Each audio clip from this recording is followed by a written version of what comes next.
Muito bem, vamos fazer a nossa oração, como a gente tem o hábito de fazer antes de iniciarmos a nossa palestra.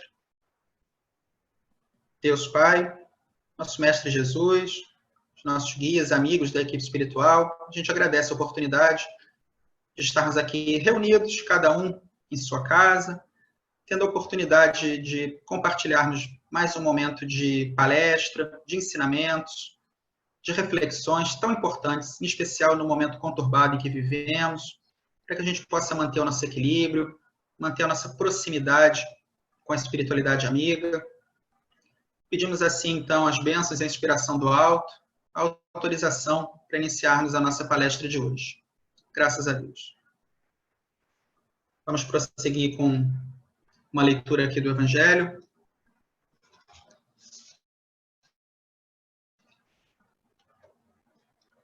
Início do capítulo 13. Não saiba a vossa mão esquerda o que dê a vossa mão direita.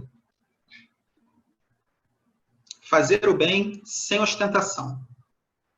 Tende cuidado em não praticar as boas obras diante dos homens, para serem vistos, pois, do contrário, não recebereis recompensa de vosso Pai que está nos céus. Assim, quando derdes esmola, não trombeteeis, como fazem os hipócritas nas sinagogas e nas ruas, para serem louvados pelos homens. Digo-vos em verdade que eles já receberam sua recompensa. Quando derdes esmola, não saiba a vossa mão esquerda o que faz a vossa mão direita, a fim de que a esmola fique em segredo, e vosso Pai, que vê o que se passa em segredo, vos recompensará. Essa reflexão, uma passagem da Bíblia colocada aqui, é interessante porque ela nos ensina, né? Na verdade, ela é mais ampla do que simplesmente dar esmola.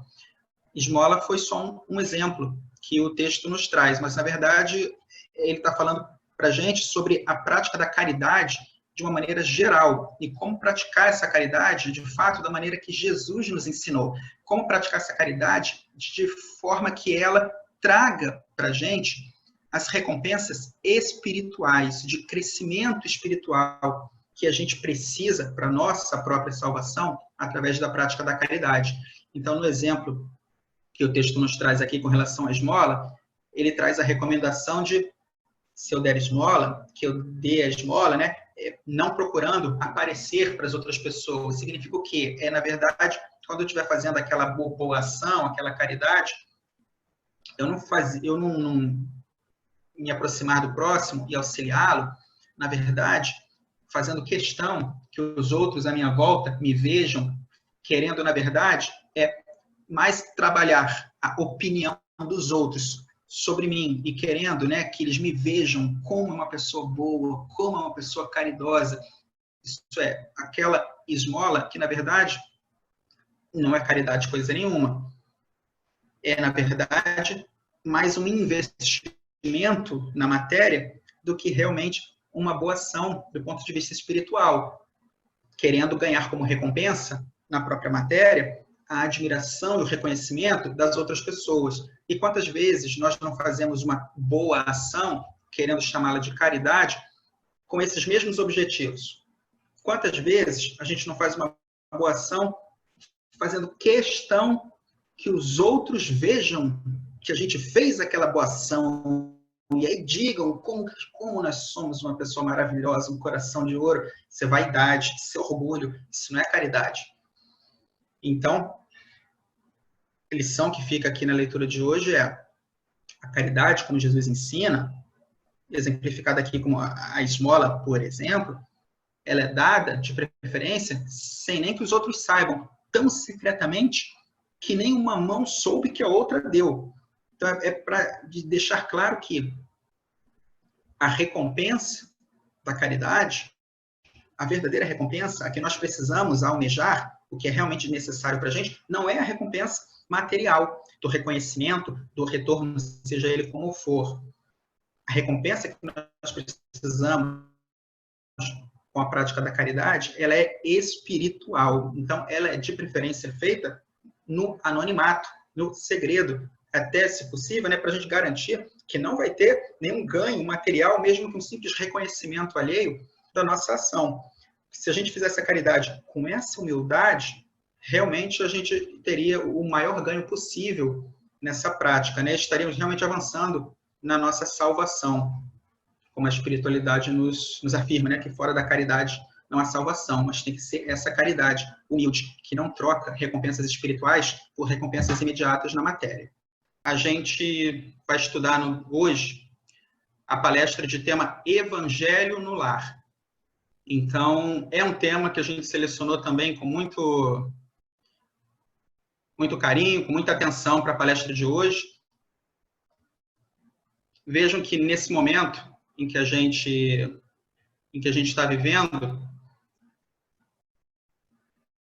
o Evangelho no Lar, a gente pode dizer que ele é mais importante do que nunca, porque a gente está vivendo num tempo onde, por conta da Covid-19, o clima que a gente encontra, não só dentro de casa, mas aí fora, o clima ele está muito pesado, as pessoas se desesperam com muita facilidade, as pessoas também estão sofrendo muito, tanto aquelas que estão com a Covid-19, quanto aqueles que estão sofrendo com seus entes queridos, tendo a Covid-19, e isso está acontecendo em todo o planeta ao mesmo tempo.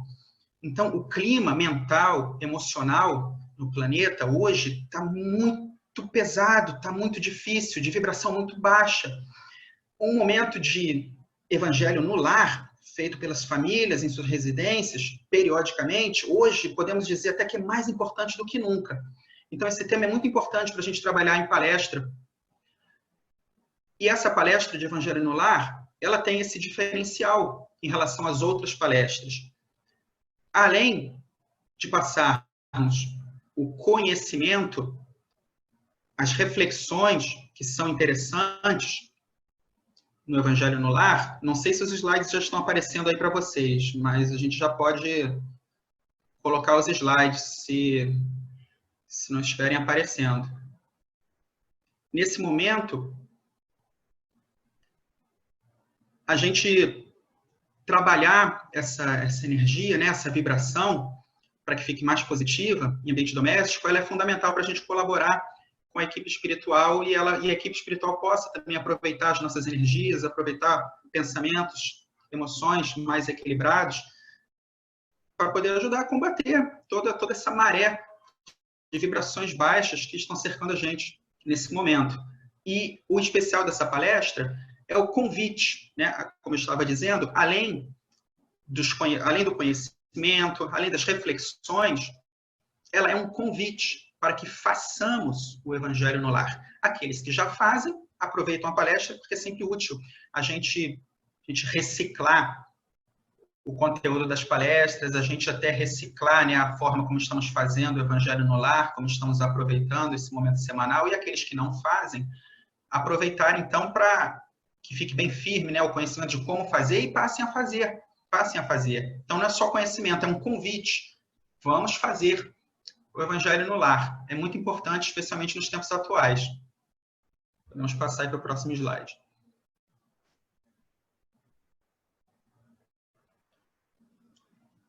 No livro Jesus no Lar, de Neio Lúcio, a gente já tem lá no primeiro capítulo do livro, a primeira leitura que a gente encontra nesse livro, já é uma história onde, segundo nos relata a espiritualidade, ocorreu o primeiro Evangelho no Lar, feito pelo próprio Jesus na residência de Simão Pedro.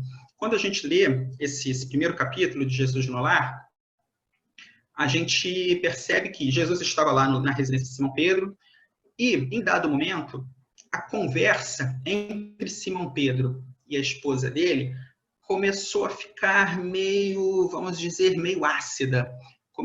O clima começou a se desequilibrar um pouquinho.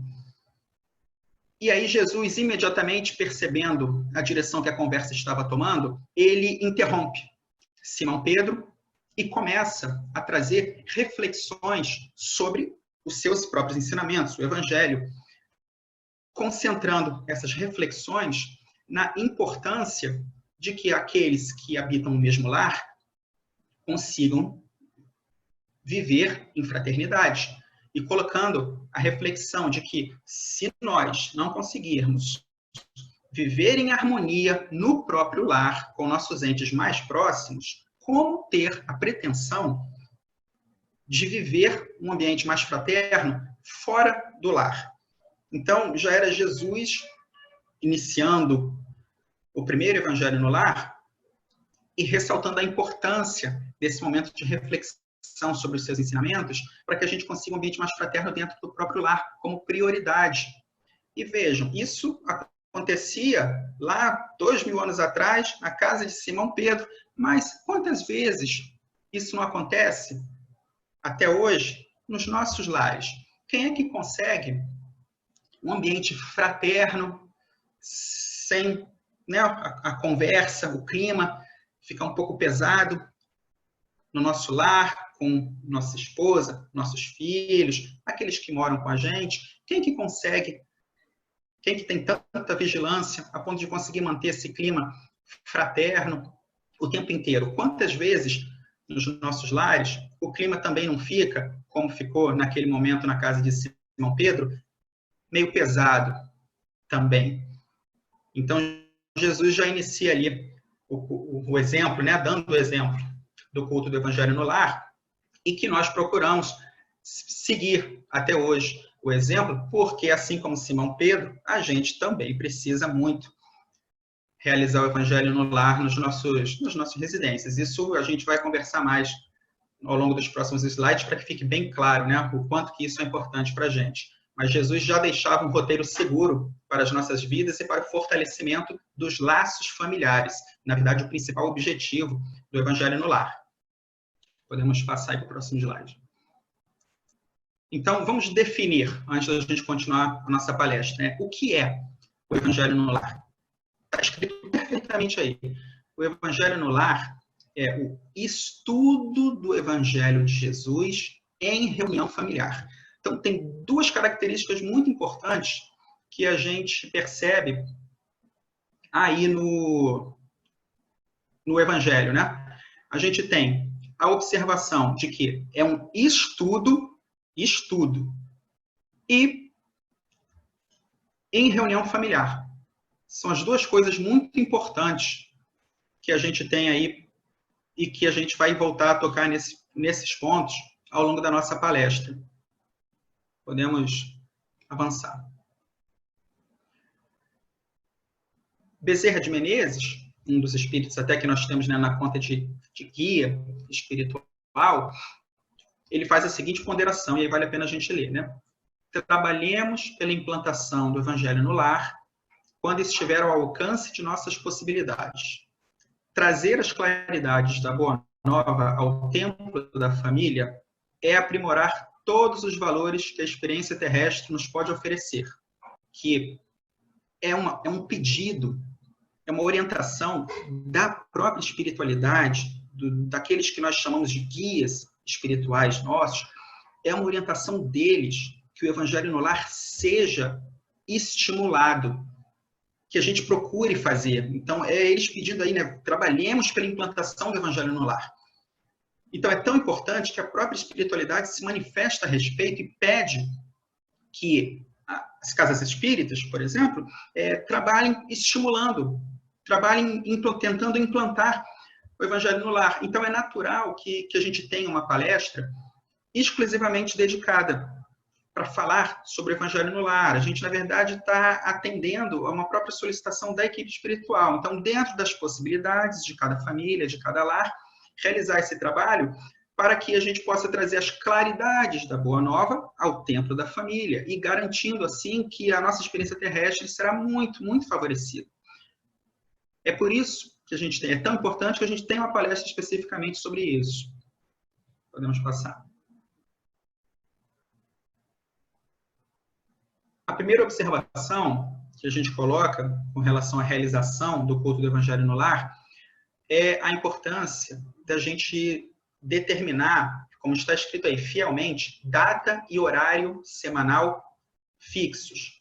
Isso é, ao contrário das nossas orações diárias, que a gente pode e deve fazer, mas que a gente tem liberdade para fazer em qualquer momento, qualquer horário, o Evangelho no lar, ele é um momento especial, diferente das nossas orações habituais, porque ele é um compromisso que nós pactuamos com a equipe espiritual. Então, como ele é um compromisso, é importante que a gente tenha data e horário semanal estabelecidos, porque eles, como a gente vê na figurinha, né, os traços mais sutis aí, representando a espiritualidade também presente no Evangelho no Lar, eles também assumem, junto com a gente, o compromisso de estarem presentes. E a agenda deles, a gente sabe que é mais cheia do que a nossa. Então, eles não podem ficar à nossa disposição no improviso, a hora que eu quiser, o dia que eu quiser. Não, é um compromisso marcado com eles. Então, ele tem que ter realmente data e hora semanal pré-estabelecida, porque eles vão encaixar isso na agenda deles também e estarão presentes toda semana naquele dia e hora marcado. Dessa maneira, a gente consegue atrair, né, para o nosso convívio doméstico a companhia, a presença desses espíritos superiores e, consequentemente, a orientação, o amparo, o estímulo, a proteção que esse contato, que o Evangelho no Lar pode nos fornecer. Podemos passar.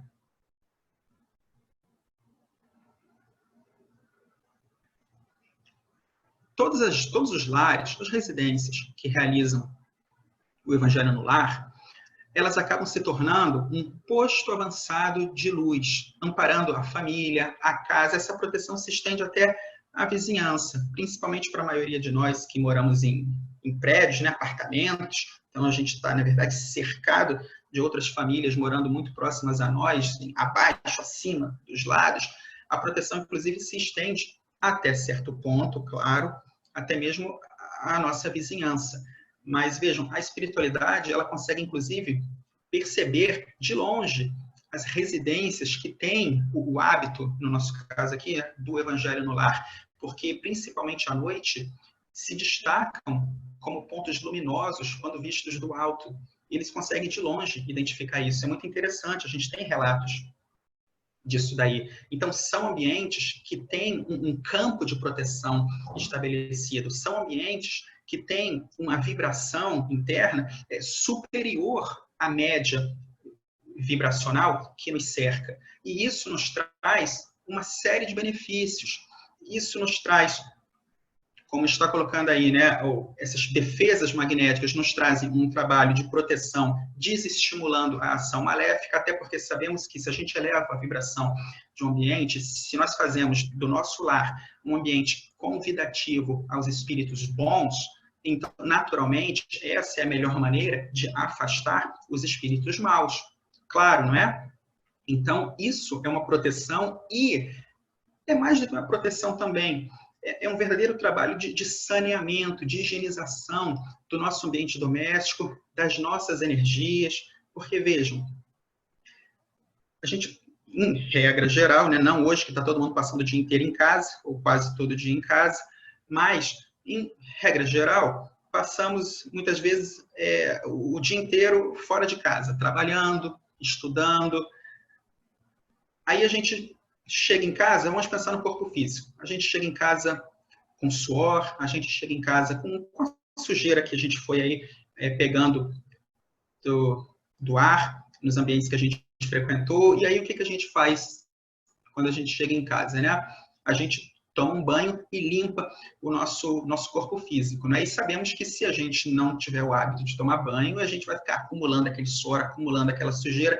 Aquilo torna não só o nosso corpo desagradável, principalmente para os sentidos dos outros, mas também a gente sabe que a falta de higiene por muito tempo também vai estimular problemas de saúde. Só que vocês já pararam para pensar no que está acontecendo não com o nosso corpo físico, mas com a nossa aura, com a energia que nos cerca, com o nosso campo áurico, com vibrações tanto ligadas à nossa saúde, às nossas emoções, aos nossos pensamentos, com nossa aura. Quando a gente passa o dia inteiro no trabalho, na rua, se estressando com as coisas do dia a dia, muitas vezes se desentendendo, se desequilibrando, sendo tomado por emoções que a gente sabe que acontecem com a raiva, com o medo, a desesperança, as coisas do dia a dia. E aí a gente chega em casa, vocês acham que a gente chega em casa trazendo só o corpo físico sujo? Ou a gente não chega em casa trazendo energias, formas de pensamento que nós atraímos e acumulamos dentro da nossa própria aura, da nossa própria energia, desse ambiente que nos cerca, para onde a gente vai, a gente chega em casa trazendo tudo isso. A gente também precisa que a nossa residência seja um ambiente onde a gente consiga, pelo menos uma vez por semana, um trabalho mais forte de higienização, de limpeza dessas formas de pensamento, dessas energias desequilibradas. A gente precisa que a nossa residência, o nosso lar, seja um local onde realmente a gente consegue recarregar as nossas baterias, não só através da limpeza do corpo físico, mas também através da limpeza do nosso perispírito, da nossa aura. O trabalho do Evangelho no Lar, a mudança de vibração do nosso ambiente doméstico, a realização, né, do culto do Evangelho no Lar, eles também vão ajudar a gente a fazer esse trabalho de proteção, que não é só uma proteção do ambiente doméstico, mas uma proteção pessoal de cada um também, através da limpeza desse conteúdo desequilibrado que a gente vai trazendo, que a gente carrega com a gente grande parte disso, quando a gente vem da rua e entra na nossa casa. Então, o Evangelho no Lar é uma das práticas que a gente certamente pode afirmar que são das mais eficazes para fazer esse trabalho também de asepsia nossa. É muito importante que a gente faça isso para cuidar da nossa saúde também espiritual e, consequentemente, da nossa saúde física, porque sabemos que a saúde do espírito, dos nossos corpos mais sutis, essa saúde vai se refletir mais cedo ou mais tarde na saúde do nosso corpo físico. Então, nós temos realmente um grande trabalho, maior que a gente imagina, né, de segurança espiritual em benefício de todos. Podemos passar. Temos, inclusive, alguns relatos de irmãozinhos, entidades infelizes, como está escrito aí, né? Aqueles que vulgarmente a gente chama de obsessores, irmãos que ainda nos desejam mal, como por tanto tempo desejamos a eles também, e que há relatos onde essa mudança de vibração do meio externo para o nosso lar, diante principalmente do culto do Evangelho no lar, junto, claro, com um hábito diário de orações, que continua sendo muito importante, a gente sabe que essa diferença de vibrações, elas chegam, em alguns casos, até mesmo a provocar uma sensação de choques em espíritos mal intencionados, de vibração, portanto, inferior, e que tentam se intrometer em lares que praticam o Evangelho no lar para prejudicar as pessoas que ali habitam. Então, vejam que a proteção ela é grande mesmo. Não vamos também, ingenuamente, achar que porque eu realizo o Evangelho no lar, nenhum obsessor, nenhum espírito mal intencionado vai conseguir entrar na minha residência. Não é isso que a gente está dizendo. Até porque também sabemos que alguns desses espíritos, por terem ligações pessoais, particulares comigo, com alguém que habita a residência que eu habito, esses com conexões mais fortes, mais particulares, muitas vezes eles continuam, sim, conseguindo entrar, mas até mesmo isso tem um propósito, porque se tem uma ligação pessoal comigo, significa que alguma coisa eu fiz para aquele irmão me desejar o mal. Então, quando ele entra na minha residência e eu faço o Evangelho no lar, de certa forma, eu tenho um compromisso com ele também, eu tenho um laço com aquele irmão também. De qualquer forma, ele entra, mas ele entra num ambiente com uma vibração diferenciada. Ele entra num ambiente com uma vibração, portanto, que é mais convidativa a espíritos superiores. E quando ele entra, ele é afetado por esse campo de vibrações. E aí, de certa forma, eu posso até dizer que, junto com o meu esforço, com a minha vigilância, quem diz que ao longo, talvez, de anos de Evangelho no lar, aquele irmãozinho que consegue acessar o meu lar mesmo, a minha família fazendo o Evangelho no lar, ele em contato durante anos com essa vibração, quem disse que ele não está sendo beneficiado? Quem disse que ele não está sendo estimulado sutilmente, devagarzinho, aí se modificando? E eu tenho esse compromisso com ele, faz parte da minha história. Eu provavelmente já fiz mal a ele.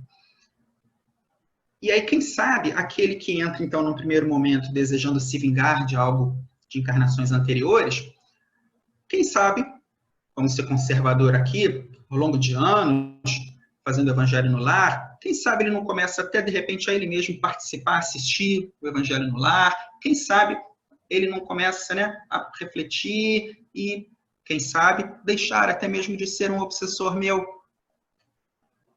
Quem sabe? O fato é, se eu entro num ambiente de oração, num ambiente que é dedicado à sintonia com a espiritualidade superior, eu estou submetido a essas vibrações, eu serei influenciado por elas. Então, o Evangelho no Lar, ele ajuda até mesmo, sim, a tratar, a acolher esses irmãos que têm uma ligação pessoal comigo e que talvez ainda consigam entrar. E muitos daqueles que nem têm ligação nenhuma comigo, talvez eles simplesmente realmente nem consigam entrar. Então é interessante a gente compreender isso.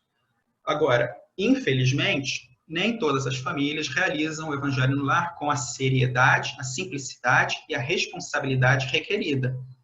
Isso é, se eu não faço o Evangelho no Lar com todos esses requisitos, eu também não devo ter a pretensão de ter todos esses benefícios, toda essa segurança, porque, na verdade, eu estou realizando o Evangelho no Lar, mas fazendo por fazer, fazendo por um sentido de obrigação, mas não de coração, não com responsabilidade.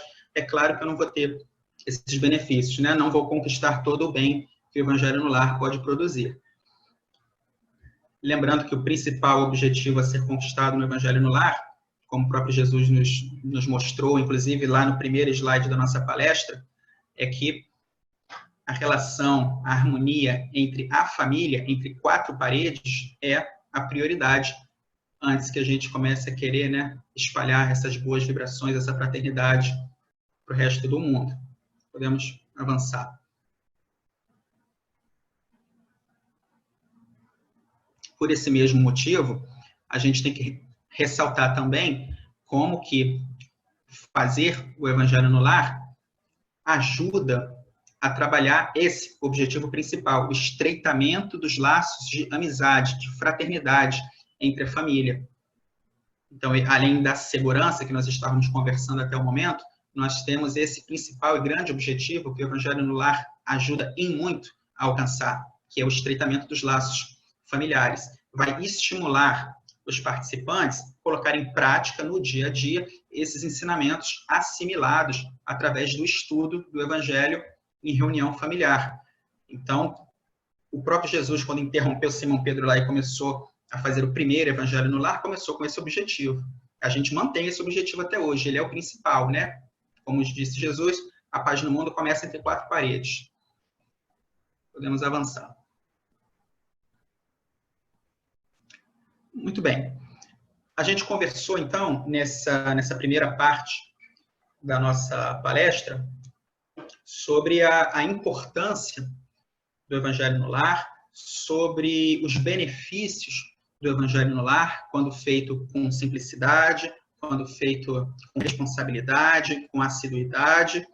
Então, eu espero, né, que dentro dessa primeira parte da nossa palestra, isso já esteja muito claro e a gente compreenda, então, o quão importante e benéfico é que a gente faça o Evangelho no Lar.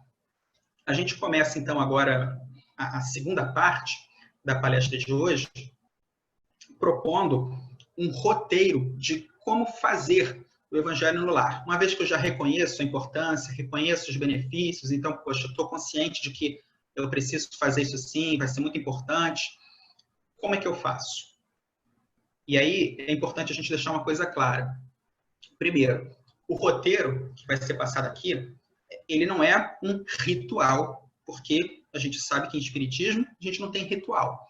Então, o roteiro que a gente passa aqui é um roteiro, e não o roteiro. É um roteiro que nós, da FEAP, recomendamos para a realização do Evangelho no Lar. O que eu quero dizer com isso? Que se você for em outra casa espírita, ou se você for procurar na internet sobre Evangelho no Lar, muito provavelmente você vai achar um roteiro diferente, porque a gente não está falando de um ritual, a gente está falando de um roteiro. Então, entendam que o que nós estamos passando aqui é o roteiro que a FEAP recomenda para que a gente faça um bom Evangelho no Lar. E aí, como livro básico desse roteiro, aí isso vai ser comum em qualquer roteiro que você achar, né? O livro básico desse roteiro é o Evangelho segundo o Espiritismo.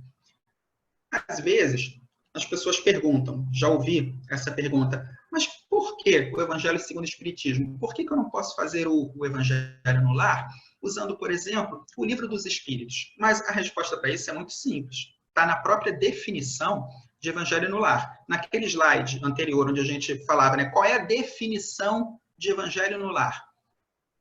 Não estava lá escrito? Estudo do Evangelho em reunião familiar.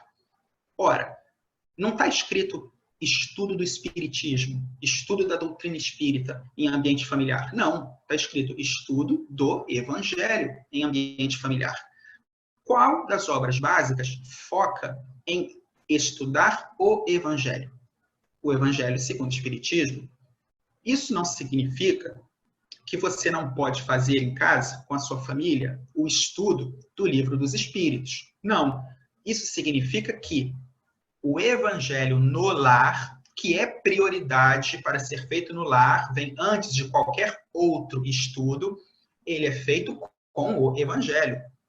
Se você quer um momento para fazer o estudo de outro livro em reunião familiar, você pode fazer, não tem problema nenhum. Mas isso é um outro estudo, isso não é o Evangelho no lar. É outro estudo, você pode fazer. Só que, se a gente for bem sincero, as famílias às vezes mal conseguem um simples momento por semana de oração juntas.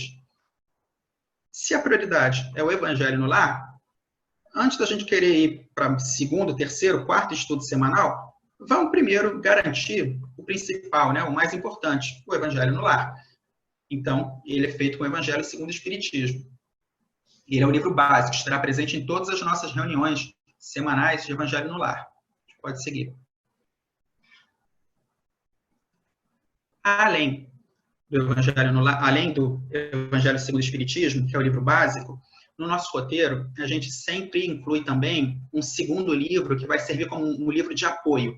A gente está chamando aqui de livros recomendados. A gente dá alguns exemplos aqui, que são da coleção de Emmanuel, psicografado por Chico Xavier, o Vinha de Luz, Caminho, Verdade e Vida, Fonte Viva, Pão Nosso. Temos também o Ceifa de Luz, que é dessa mesma coleção. Vale lembrar também, como estava lá no nosso primeiro slide, o livro Jesus no Lar, também é excelente como um livro de apoio. O que caracteriza um livro como um bom livro de apoio para o Evangelho no Lar? São livros que você pode abrir em qualquer capítulo, que aquele capítulo traz uma reflexão curta e independente das demais. Isso é, não é aquele livro que conta uma história com começo, meio e fim, e que aí para você compreender, você tem que começar ali do começo e ir avançando sequencialmente. Não. Esses livros você pode abrir aleatoriamente em qualquer capítulo e aquele capítulo vai te trazer uma reflexão rápida, independente das outras. Então, essa característica é que coloca esses livros como livros interessantes para serem utilizados, né, como livros de apoio. Esses 4 que estão aí, mais o Ceifa de Luz, mais o Jesus no Lar, já é livro para você se manter ocupado aí por muito tempo no seu Evangelho no Lar. Mas é bom a gente explicar o porquê que eles são recomendados como livros de apoio. A gente pode passar. Então, com o Evangelho segundo o Espiritismo e com um desses livros de apoio, vamos passar aqui o roteiro da reunião, roteiro para a realização do Evangelho no Lar. Vejam que o primeiro ponto aí, né, o primeiro item do nosso passo a passo aí para o Evangelho no Lar é a leitura, sem necessidade de comentários, de uma página, de um capítulo breve desses, de um dos livros recomendados. E aí, depois, vem a prece. Às vezes, a gente fica com a dúvida, né? Mas por quê? Por que eu não faço a prece primeiro e a leitura depois? E, naturalmente, tudo tem que ter uma explicação lógica. Então, qual é o objetivo do Evangelho no Lar? Vamos voltar lá para a definição. É estudo do quê? É o estudo do Pão Nosso? É o estudo do Vinha de Luz? Ou é o estudo do Evangelho? É o estudo do Evangelho. Então, essa primeira leitura, como livro de apoio, ela ainda não tem o objetivo de estudo. Ela tem o mesmo objetivo que, por exemplo, a oração em forma de música de São Francisco, que nós temos no início de todas as nossas palestras na FEAP, e que também foi tocada aqui antes da gente começar a palestra. Ela tem o objetivo de tentar equalizar, num determinado padrão minimamente aceitável, a vibração de todos os participantes, tentar fazer com que seja uma coisa mais homogênea, começar o trabalho de acerto de vibração dos vários participantes. É o mesmo motivo da oração de São Francisco. Quando toca a oração de São Francisco, a gente está procurando fazer isso também. Antes da prece, a gente já está tentando trabalhar para fazer o mais homogêneo possível e compatível com a seriedade do momento, a vibração de todos que vão participar. Então, é um momento para a gente tirar das nossas mentes tudo aquilo que a gente estava pensando logo antes da gente se reunir para o Evangelho no Lar. E é comum, porque eu tenho lá marcado o Evangelho no Lar, por exemplo, às 7 horas da noite. Aí, quantas vezes, 10 para as 7, eu não estou vendo a televisão lá, talvez com algum conteúdo violento, com algum conteúdo bem diferente das lições que o Evangelho traz para a gente. Por quê? Porque nós não somos perfeitos e porque a gente gosta mesmo de assistir um monte de coisa, por exemplo, na televisão, e que a gente sabe que não são coisas de alta vibração, mas a gente assiste. Quantos não gostam de assistir Big Brother Brasil, ou novelas, ou filmes com grande conteúdo de violência, por exemplo?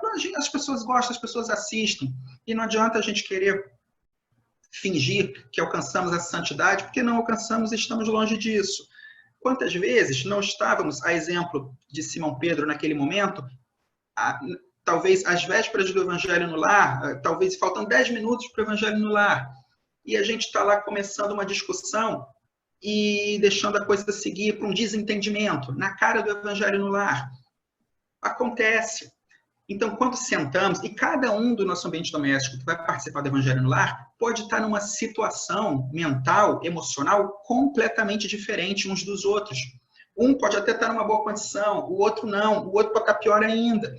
Então, senta todo mundo, alguém faz a leitura do livro recomendado, né, um livro de apoio, os outros prestam atenção nessa leitura. Essa leitura vai trazer um ensinamento, uma reflexão de alta vibração que vai ajudar a gente a tirar a cabeça, tirar o coração disso que a gente estava pensando logo antes de se sentar à mesa para o Evangelho, vai ajudar a gente a focar em um conteúdo de vibração mais elevada. Então, isso já vai ajudar a equalizar a vibração dos participantes. E aí sim, começar formalmente o Evangelho no Lar através da prece inicial. Aí a gente vai fazer a prece inicial. Lembrando, o Evangelho no Lar é todo feito com simplicidade. Então, essa prece inicial, ela é simples, é só uma prece pedindo a espiritualidade, o amparo, a intuição, para que a gente possa fazer aquele momento, aproveitar aquele momento da melhor maneira possível, uma boa leitura, uma boa reflexão. É pedindo o amparo da espiritualidade, a autorização para iniciar aquele momento. Não é recitar um poema e transformar aquilo em prece inicial. É tudo muito simples, não precisam se preocupar. É simples e objetivo. Feita a prece, aí sim a gente parte para o estudo. Então, como está escrito aí, leitura, e dessa vez com comentários, de um tópico do livro básico. Qual é o livro básico? Evangelho segundo o Espiritismo. Então, leitura com comentários de um tópico do Evangelho segundo o Espiritismo, que será estudado de forma sequencial. Mas eu uma vez vi um roteiro que mandava a gente abrir o Evangelho segundo o Espiritismo num ponto aleatório. Eu avisei, cada um pode dar um roteiro diferente. Por que nós estamos aqui, roteiro FEAP, dizendo para que seja aberto e estudado de maneira sequencial? Você começou o Evangelho no Lar pela primeira vez na vida hoje, você vai abrir lá na introdução. E você vai lendo sequencialmente. Por quê? Porque estudo. Se você tem uma prova, e aí essa prova, ela vai cair lá um monte de assunto. E você pega no seu livro, os assuntos posteriores dependem do desenvolvimento, vamos supor, dos estudos anteriores. É um estudo. Você não vai abrir aleatoriamente para fazer uma prova, você não vai abrir aleatoriamente e estudar o que cair ali. Não, né? Um estudo não é sequencial, não tem que ter uma organização. Você não começa realmente dos pré-requisitos, aí você vai avançando para que você possa acompanhar o desenvolvimento. Na verdade, um estudo do Evangelho, ele deve ser feito de maneira sequencial, sim. Porque não é a mera leitura do Evangelho, é o estudo. Então, a gente recomenda que, como estudo, ele seja feito sequencialmente. Então, você vai abrir, começando lá da introdução, você vai ler até um ponto que você acha que está bom, para você parar de ler e fazer os seus comentários. Então, marca com um lapisinho, uma canetinha, marca aonde você parou. E aí você sabe que na semana seguinte, já está lá marcado, não é só marcar a página, não. Marca exatamente o parágrafo onde você parou, onde você tem que iniciar, que fica mais fácil de você, na semana seguinte, você continuar de onde você parou. E aí fica a seu critério. Você lê um trecho até onde você sentir que você está confortável para depois comentar com as suas próprias palavras. Então, esse é o segundo ponto que está aí, né? Após a leitura, façamos comentários. Por que eu devo fazer comentário? Porque ler é uma coisa, compreender é outra. Quando nós fazemos comentários sobre aquilo que lemos, primeiro, a gente se força a prestar mais atenção naquilo que a gente está lendo, porque eu vou ter que comentar depois. Segundo, você realmente enraiza pelo menos alguma coisa daquilo que foi lido, porque você vai ter que processar aquilo, você vai ter que falar com as suas próprias palavras. E muitas vezes o entendimento fica até melhor, não só para você, mas para os outros participantes que ouviram. O entendimento pode ficar até melhor se você comentar com as suas próprias palavras do que simplesmente ouvindo a leitura. Um outro motivo também, consequência disso, é que sabemos que o Evangelho no Lar ele é muito aproveitado pela espiritualidade e eles trazem irmãos desencarnados que ainda estão em condições precárias de sintonia com a espiritualidade, mas sintonizam facilmente com a dimensão material. Muitos espíritos necessitados de um contato com o Evangelho são trazidos para as reuniões familiares de Evangelho no Lar. São trazidos.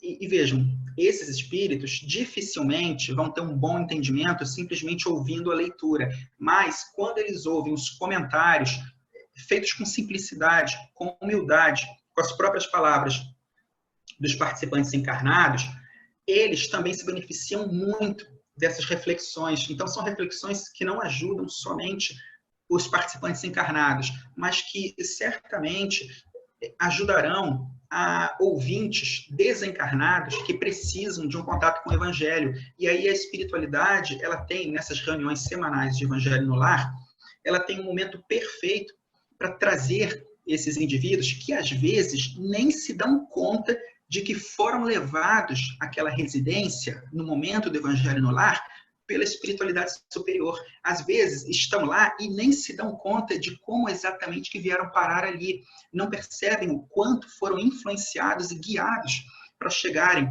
até aquela residência e participar, assistir aquele Evangelho no Lar. Muitas vezes nem se dão conta disso, porque a capacidade deles de sintonizar com essa espiritualidade amiga ainda está muito ruim. E aí o contato com o Evangelho no Lar, com essas vibrações, com as reflexões colocadas com as próprias palavras dos encarnados, isso vai ajudar a trabalhar, junto com o trabalho enorme da equipe espiritual que está ali, isso vai ajudar a trabalhar também o estado energético daquele irmão, para que ele possa depois ser realmente encaminhado para um ambiente espiritual propriamente, começar um tratamento na dimensão extrafísica. Então, a espiritualidade, ela se vale muito das reuniões de Evangelho no Lar para auxílio a desencarnados também. Por isso que a gente deve fazer os comentários com as nossas próprias palavras e sempre, tanto a leitura quanto os comentários, feitos em voz alta. Porque mesmo que eu esteja participando do Evangelho no Lar sozinho, moro sozinho, ou naquele dia nenhum dos outros participantes conseguiram se fazer presentes, estou fazendo sozinho, faça em voz alta. A leitura e os comentários sempre em voz alta, porque pode ter irmãozinho desencarnado ali que precisa desse contato com o Evangelho. Você está sendo mais útil do que você imagina. Então, faça em voz alta. E fiz a leitura, fiz o comentário. prece de encerramento, também feita com muita simplicidade, agradecendo aquela oportunidade, aquele momento, né? Pedindo as bênçãos do alto para a semana essa semana, né? Que você segue após o Evangelho no Lar até o próximo encontro. É uma oração de gratidão, não é uma obra de arte, não precisa fazer poesia. É uma oração, um agradecimento de coração pela presença e pelo amparo da espiritualidade, tá? Coisas simples. Podemos passar. A gente faz agora algumas recomendações que são realmente importantes. A gente passou o roteiro, mas vale a gente passar algumas recomendações. A primeira, quanto à assiduidade e pontualidade. Já até foi colocado no slide anterior, né, a importância da gente ter o dia e o horário fixado. A espiritualidade, ela tem outros compromissos, além desses que eles vão assumir com a gente. Então, eles precisam saber direitinho quando que a gente faz o Evangelho no Lar, para que eles possam encaixar isso nos compromissos deles. Então, é um compromisso das duas partes. Por isso, a gente tem que ser assíduo e tem que ser pontual, porque eles serão. Aí vem a segunda observação, que, na verdade, é a continuidade dessa, né? A gente escolhe, então, um dia e um horário da semana, mas com o cuidado de ser um dia, perdão, que todos os familiares, ou os familiares que desejam participar, que todos eles possam. Então, isso significa o quê? Primeiro, eu tenho um familiar, ele não quer participar. Ele não quer participar?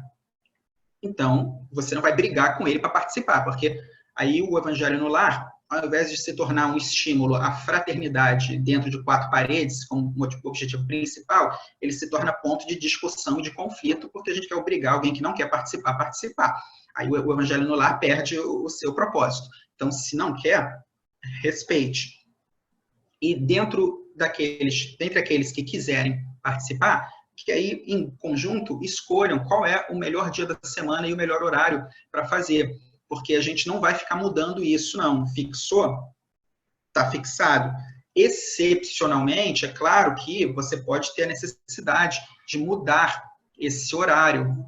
O horário mais conveniente para todos é um determinado dia, uma determinada hora. Mas ninguém tem a mesma rotina a vida inteira. Então, pode acontecer, pela mudança de rotina, de compromissos da vida material de um ou outro participante, que aquele horário passe a ser ruim e, em dado momento, precisem conversar e achar um outro horário. E aí a gente, através da prece, a gente avisa para a espiritualidade que estamos mudando o dia, a hora do nosso Evangelho no Lar, não tem problema, né? Essas modificações ao longo do tempo, elas podem ocorrer desde que a gente avise com antecedência, através da prece, para a espiritualidade, para que eles possam também se planejar e sempre estarem presentes. A duração dessa reunião deve ficar de aproximadamente 15 a 30 minutos. Então, vejam, se eu tiver com menos de 15 minutos, significa que eu posso caprichar um pouquinho mais na minha leitura e na minha reflexão do Evangelho. Mas eu não devo ultrapassar 30 minutos. Por quê? Outra coisa que às vezes as pessoas perguntam, mas eu tenho meus familiares aqui, a gente gostaria, adoraria ficar 1 hora no Evangelho no Lar. Só que é um compromisso entre nós e a espiritualidade. E vocês podem ter certeza que quando termina o Evangelho no Lar, a espiritualidade já sai para outros compromissos ligados à caridade, que eles precisam fazer. Eles, é por eles, não é por nós. Eles é que têm a agenda muito cheia e nós não devemos e não precisamos ocupá-los por mais de 30 minutos. Até 30 minutos é suficiente para que a gente tenha todos os benefícios do Evangelho no Lar, todos. Então, a gente termina o Evangelho no Lar em até 30 minutos. Se você quer, com a sua família, continuar com estudos, com leituras, com reflexões, além desses 30 minutos, você pode, mas isso é extra Evangelho no Lar. Você terminou, fez a oração final, terminou o Evangelho no Lar, liberou a equipe espiritual, marcou aonde a leitura parou, portanto, aonde você vai começar na semana que vem. O tempo que vocês tiverem, além disso, para conversar em família, estudar, vocês podem aproveitar normalmente, não tem problema nenhum, mas não é mais o Evangelho no Lar. E a equipe espiritual já está liberada. É isso que tem que ser claro. E se mesmo que eu leia mais, se você continuar lendo mais sequencialmente, não conta Evangelho no Lar. Na semana seguinte, você vai continuar de onde você parou, dentro daqueles 30 minutos ali de Evangelho no Lar. Uma outra coisa também que me lembro de já terem perguntado para mim, foi certa paciente disse uma vez: Rodrigo, eu já tenho o hábito de todo dia, num horário fixo, eu ter meus 15, 30 minutos de oração. Eu já faço orações pessoais todas as manhãs num horário fixo. Eu posso, então, dizer que eu já estou atendendo aos requisitos do Evangelho no Lar? E aí eu respondi, né? Não. Eu não estou dizendo que o que você faz não é bom, é maravilhoso. Você tem um hábito diário e já está bem organizado numa rotina de oração, isso é maravilhoso. E é claro que você é muito beneficiada por esses momentos de oração. Mas nenhum desses momentos é o Evangelho no Lar. E aí o que eu disse a ela? O que eu recomendo a você é transforme um desses dias, que já está com o horário marcado, transforme em Evangelho no Lar. Dê a ele o formato de Evangelho no Lar, já que você já tem o hábito em determinado horário de fazer oração. Então, naquele dia fixado da semana, o que for melhor para você, você pega aquela sua oração que seria feita como mais uma oração pessoal sua, aplica o roteiro do Evangelho no Lar, transforma aquele momento em Evangelho no Lar. Aí pronto. E aí você não precisa, portanto, criar um outro horário adicional para o Evangelho no Lar. Você transforma aquele que você já tem em horário fixo em Evangelho. Então, é só para a gente entender que as nossas orações pessoais, elas continuam sendo muito importantes e extremamente benéficas. Isso não muda. Mas elas não são o Evangelho no Lar. A gente deve fazer o Evangelho no Lar, conforme o roteirinho, nos horários, no dia, né, e horário que a gente fixar. Próxima observação é não transformar a reunião em sessão mediúnica. Então, veja, voltemos à definição de Evangelho no Lar. Estudo do Evangelho em reunião familiar. Não é desobsessão em reunião familiar, não é psicografia, psicofonia em reunião familiar. É estudo do Evangelho. Lê, comenta. Então, mas eu tenho sensibilidade mediúnica. Você tem sensibilidade mediúnica? Ótimo. Vai procurar, em primeiro lugar, tratamento num centro espírita. E, se você tem sensibilidade mediúnica, se você tiver os requisitos morais de humildade, de boa vontade, para querer canalizar aquela sua sensibilidade mediúnica, você vai ter oportunidade de trabalhar numa casa espírita como médium. O Evangelho no Lar não é a hora para você exercer a sua sensibilidade mediúnica. Se você tem sensibilidade mediúnica, vai procurar uma casa espírita, vai estudar, mas o Evangelho no Lar não é o momento para produzir fenômenos mediúnicos. A gente tem que ter isso em consideração. Mas eu conheço um caso famoso que, o Evangelho no Lar, daquele médium famoso, tem fenômenos. Veja, cada um com seu cada um. Não vamos julgar os outros. Vamos trazer reflexão para a gente. Existe algum motivo que eu consiga pensar na minha cabeça para que eu seja uma exceção a essa regra? Ou no fundo, eu não estou doido para fazer um fenômenozinho com a minha família. No fundo, ele não é uma mediunidade não disciplinada e que eu tenho dificuldade e que é um sinal claro que eu tenho que procurar um tratamento espiritual num centro espírita, por exemplo. Então, esquece os outros. Pense na gente. Existe algum motivo? Porque o fato de, mas eu tenho sensibilidade mediúnica, isso não é motivo. Então, pode ser que o outro tenha, mas o outro é o outro. Existe algum motivo para que na minha reunião de Evangelho no Lar haja isso? E provavelmente a resposta será não tem motivo. Então, faça o Evangelho no Lar sem produzir fenômeno, sessão mediúnica. Se você tem sensibilidade mediúnica, pode ser que você sinta a presença da espiritualidade ali. Inclusive, pode ser que você sinta a presença dos espíritos em desequilíbrio que estão sendo trazidos ali para participar. Mas veja, tenha consciência de que a equipe espiritual teu guia espiritual, os coordenadores espirituais daquele Evangelho no Lar, eles estão ali. Tudo está acontecendo conforme programação deles. Portanto, não há motivo para você ter medo. Você continua o Evangelho no Lar, focado no roteiro, com confiança, porque é um ambiente protegido, uma prática saudável, segura, recomendada pela espiritualidade, e procura um centro espírita. Vai educar e trabalhar sua mediunidade, vai fazer tratamento. Isso que tem que ficar claro. Última observação desse slide. Visitas. Na hora do Evangelho no Lar, chegou uma visita, que não é espírita, ainda por cima. A presença de visita não é motivo para eu adiar ou cancelar o Evangelho no Lar. Você não precisa mandar a visita embora. Também não vai usar o Evangelho no Lar como desculpa para mandar a sogra voltar para casa. Você recebe a visita. Aí você explica para ela.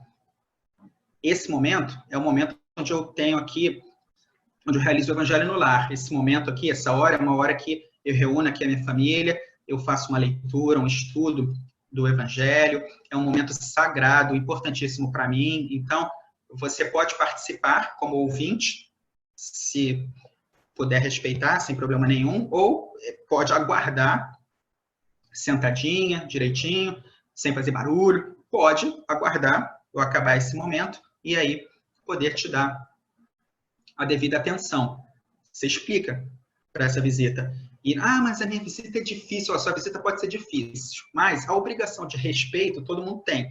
Então, se você conversar sério com a sua visita e dizer, eu tenho essa prática, esse culto do que eu faço do Evangelho no Lar na minha casa, isso é sagrado para mim, você pode participar como ouvinte, ou você pode esperar acabar mais afastado, não tem problema nenhum, mas é um compromisso que eu tenho. Se você falar, né, e deixar claro para a pessoa quanto aquilo é importante para você, a tendência é ela vai respeitar, né? Tem que respeitar. Isso a gente tem que lidar com isso. E também é muito importante que várias coisas aconteçam para impedir a gente de fazer o Evangelho no Lar no início, tá? É muito comum, porque como a gente viu todos os benefícios do Evangelho no Lar, ora, vocês acham que aqueles que nos desejam mal querem que a gente faça o Evangelho no Lar de maneira séria, humilde, com responsabilidade? Eles sabem perfeitamente o que começa a acontecer com a prática do Evangelho no Lar.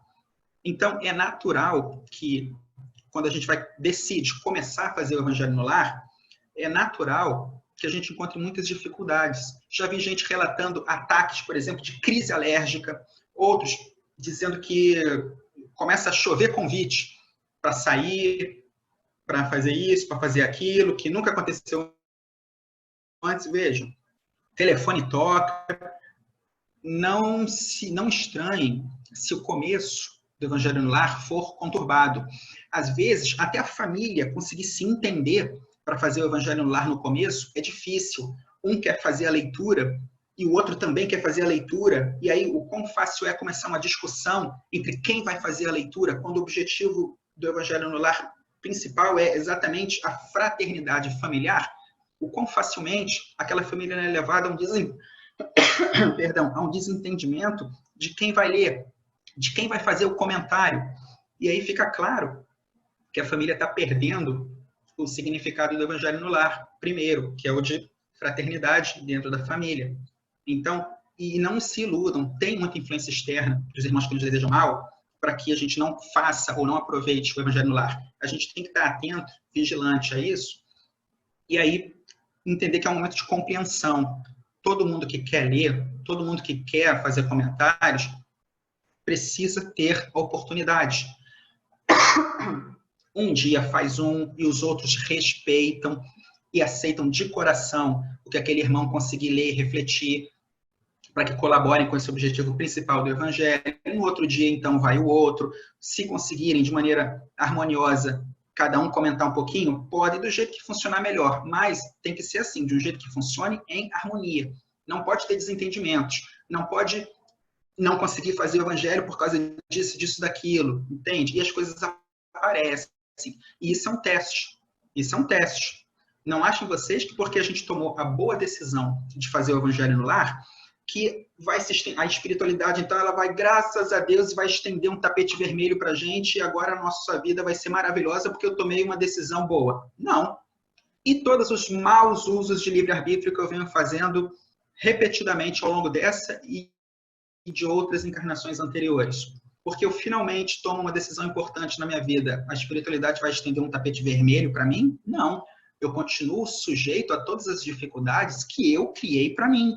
E a espiritualidade vai ficar atenta. Vamos ver se eles serão perseverantes, se eles vão fazer o evangelho no lar mesmo com todas essas dificuldades. Vamos ver se eles são dignos realmente de assumirem um compromisso conosco. Nós queremos. Vamos ver até onde vai a vontade deles. E seremos testados. Então, fiquem atentos, porque vai ficar mais fácil depois, mas num primeiro momento pode ser que seja difícil. Crianças podem e devem participar das reuniões. Então, se eu tenho criança em casa e o objetivo é a fraternidade da família, o evangelho no lar, ele não só pode, como ele deve ser feito de maneira a que a criança possa aproveitar. Muitas vezes pode ser interessante a gente substituir o evangelho segundo o Espiritismo por um evangelho voltado para a criança. A gente tem alguns, como, por exemplo, o Evangelinho segundo o Espiritismo, o Evangelho para Criança e Juventude. A gente pode até usar algumas variações do Evangelho voltadas para um público mais jovem, infantil, ou usar o Evangelho segundo o Espiritismo mesmo, mas na hora de fazer as nossas reflexões, a gente fazer de maneira que fique bastante acessível para aquela criança. Então, escolher o vocabulário, o jeito de falar, de maneira que a criança também possa se sentir como participante do Evangelho, né? A gente precisa trabalhar isso. Perdi um dia de reunião. E agora? Perdeu? Não era para perder. Mas perdeu? Pede desculpas para a espiritualidade e na semana seguinte, como está escrito aí, o Evangelho continua de qualquer forma. Então, vai continuar de onde parou na semana seguinte. Esqueceu? Esqueceu. Pede desculpas e não esquece mais. Mas acontece. Só não deixa acontecer com muita frequência, né? Não é para perder o dia da reunião, mas o compromisso continua, então deve-se continuar na próxima semana. Quando eu tenho aí vários participantes e acontece que todos esses participantes, não naquele dia, por acaso, só ficou um. Só ficou um. E aí? Não muda nada. Como está aí na tirinha, né? Não muda nada.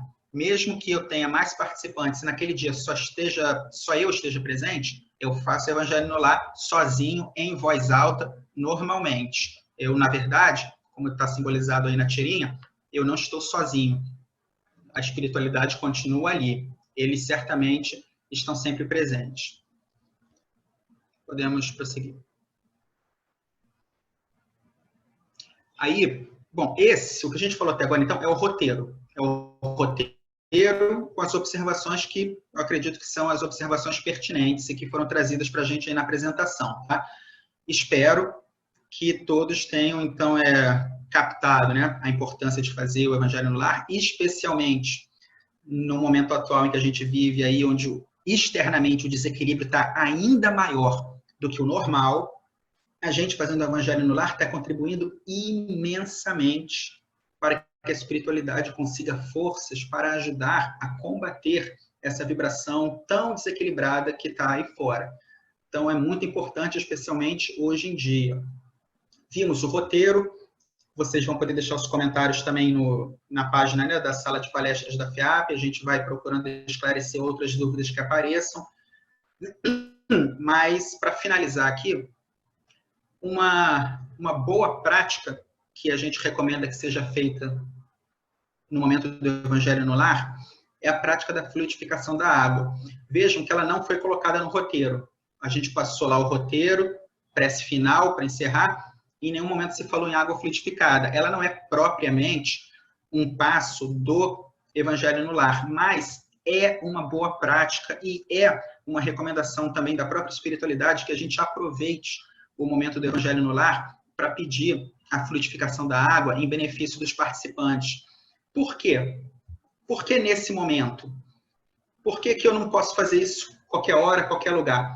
Porque quem vai fazer essa fluidificação é a equipe espiritual. Nós vamos fazer a prece, pedindo que a equipe espiritual fluidifique, magnetize a água que vai ser colocada ali na mesa para os participantes. Eles é que vão. E eles não estão à nossa disposição a qualquer hora, a qualquer momento. O compromisso que eles têm com a gente de estarem presentes em grande quantidade é exatamente no horário do Evangelho no Lar. Então, a gente aproveita que eles estão presentes ali, a gente aproveita e pede a fluidificação, nada mais natural. Então, não é para eu pedir qualquer hora, qualquer lugar, porque eles não estão à minha disposição a qualquer hora, a qualquer lugar, mas ali no Evangelho no Lar eles estão presentes. Então, o que a gente recomenda? Não só a jarra, como está aí no primeiro parágrafo, mas como também um copo para cada um, como está aí no último parágrafo. Então, o que a gente recomenda? Durante o Evangelho no Lar, alguns gostam de fazer logo no início do Evangelho no Lar, fazer essa prece pedindo a frutificação logo após a prece inicial. Outros preferem fazer junto com a oração final. Então, quando fizer a oração para terminar o Evangelho no Lar, aproveito e faço também a oração pedindo a fluidificação da água ali para a espiritualidade. Então, sim, tanto faz se vocês querem fazer junto da oração inicial ou junto da oração final, não é um ritual. Então, eu particularmente faço do momento da oração final, mas sei até que outros colegas palestrantes fazem na prece, junto com a prece inicial. Então, como vocês preferirem, vocês fazem essa prece pedindo que a espiritualidade possa derramar na água ali os medicamentos que cada um dos participantes precisam. E aí, o que a gente recomenda? Que, antes de eu fazer essa oração, cada um fique com um copo, e aí eu tenho que estar bem designado qual copo é de quem.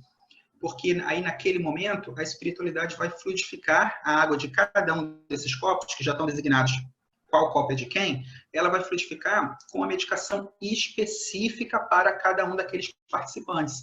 E aí, a gente bebe na hora.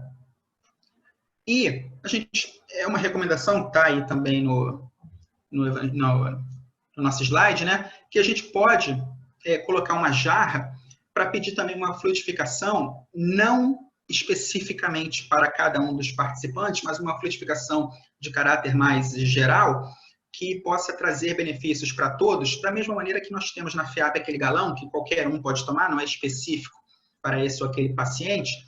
E aí a gente pode pedir também a fluidificação daquela jarra, e cada participante, né, cada membro daquela família, vai tomando um pouquinho de água, uma vez por dia, daquela jarra, até o próximo dia do Evangelho no Lar, onde será novamente fluidificada uma outra jarra, né?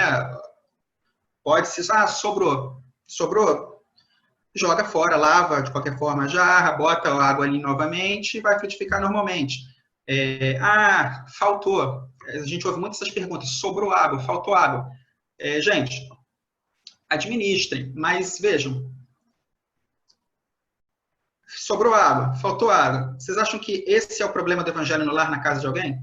Não. A fé da gente está na água ou a fé da gente está nos nossos próprios esforços, na espiritualidade amiga, na oração, no Evangelho? São preocupações, portanto, menos importantes. Às vezes, então, assim, aprendam a fazer aquela água render ali para a semana toda. Não deu? Isso não é motivo de preocupação, não, gente. Ninguém vai ficar doente porque não teve água fluidificada daquele dia, não. A fé não está na água fluidificada. Então, isso é menos importante. Outra coisa também, às vezes as pessoas perguntam, né? Tem que ser uma vasilha de vidro transparente. É natural que a gente recomende, como está até aí na figura, uma vasilha de vidro, uma vasilha transparente. É natural que a gente recomende isso, porque é um tratamento espiritual. A nossa atitude mental, ela é fundamental para o bom aproveitamento daquela água fluidificada. E é um fato que, se eu, por exemplo, colocar essa água fluidificada numa vasilha fosca, preta, sinceramente, gente, isso está até no nosso subconsciente, isso é instintivo. A tendência é a gente olhar para aquela jarra e não ter a mesma atitude mental que você olharia para aquela jarra se ela fosse de vidro, transparente. É um fato, isso é inconsciente, a gente faz instintivamente. E a grande preocupação da equipe espiritual é exatamente o nosso pensamento, as nossas emoções, quando a gente for consumir aquela água. Não só quando a gente for consumir, mas durante todo o momento em que aquela água está ali magnetizada. Porque os nossos pensamentos, as nossas emoções são energias que vão chegar até aquela água ali. E a água, ela vai reagir muito com relação a isso, a qualidade das nossas energias mentais, emocionais. Então, o próprio fato da jarra ser transparente, da jarra ser, né, com essas características, é para ajudar a gente a ter uma atitude mental de respeito, de consciência da importância daquele momento e de manter um pensamento, um sentimento elevado para que a gente possa potencializar e permitir a ação daquele medicamento. O outro ponto é, poxa, a água pode estar gelada, pode não estar, veja, pode estar na geladeira, pode não estar, as pessoas perguntam isso. O fato é, não existe uma literatura consagrada, pegar um livro de Kardec ou talvez de Chico Xavier e que diga para você, não pode colocar a água na geladeira. Não existe. Existem opiniões de alguns autores, tanto dizendo que não há problema nenhum colocar na geladeira, estar gelada, estar próxima a equipamentos, a eletrodomésticos, e existem alguns que recomendam que não seja colocado. O fato é, a gente tem, de certa forma, recomendações um tanto divergentes, e não existe nada em algum livro consagrado para a gente afirmar a respeito. Então, a gente aqui procura evitar afirmações absolutas de pode ou não pode, porque, na verdade, a própria literatura, ela não é dessa que eu estou falando, assim, a consagrada mesmo, né? A própria literatura, ela não é muito categórica a esse respeito. O que eles são categóricos mais importante que tudo isso, meus pensamentos, meus sentimentos, o que eu estou emanando em direção àquela água ali, porque ela vai reagir àquilo ali. Isso é o mais importante. Então, a gente conserva e bebe água frutificada, procurando manter o pensamento e as emoções com as vibrações mais elevadas possíveis, com equilíbrio, tá? Fica aí essa boa prática da frutificação da água e o roteirinho. Agradeço a paciência de vocês. Podem deixar os comentários no link para a palestra. Vamos fazer a nossa oração final.